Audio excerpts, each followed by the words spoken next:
And joining us now, founder and CEO of Intelonics, intelligence advisory and counterterrorism analyst, Laith Alkhouri.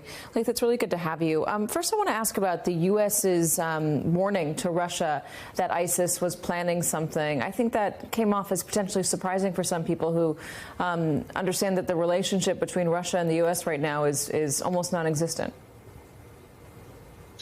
Well, I think it was quite a prophetic warning by the United States intelligence community. But I think not heeding that kind of intelligence is exactly the intelligence failure on the side of the Russians. But let's remember, this attack targeted a soft target where we've experienced that at home in the Orlando shooting attack. So you confine a lot of people into a small space using very powerful rifles, among other weapons. And so I think there would have been very little to prevent it from happening. ISIS-K, who are they and why are they attacking Russia?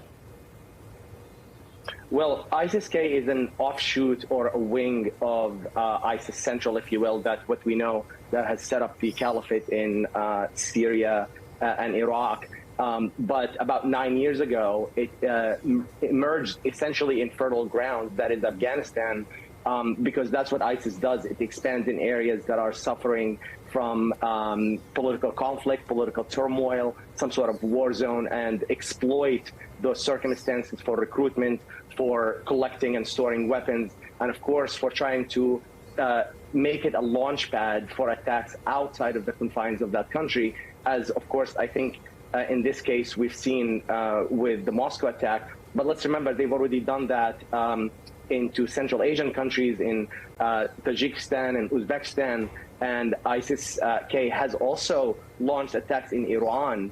And so Russia was just the bigger target that is garnering a lot more attention for the group. ISIS is the only group out there that seems to have its eyes on everybody and attacking everybody equally.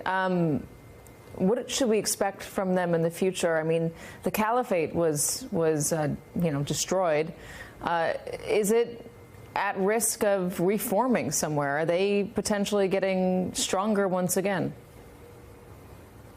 Well, while ISIS lost the caliphate as ground territorial control, it has expanded pretty heavily outside of the confines of the Middle East.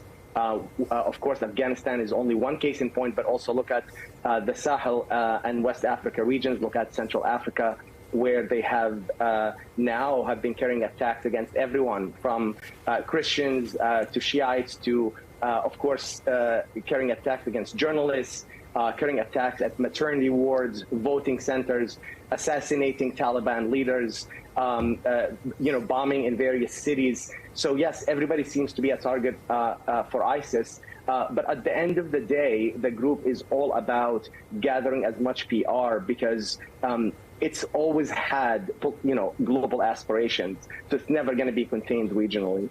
Laith Alkhouri, Laith, thank you very much. Hey everyone, MSNBC has a new and improved app. You'll get real-time alerts and analysis, live blogs, in-depth essays, video highlights, and the best 2024 election coverage. Download the new MSNBC app. Here's how to do it. You tap on the App Store on your phone.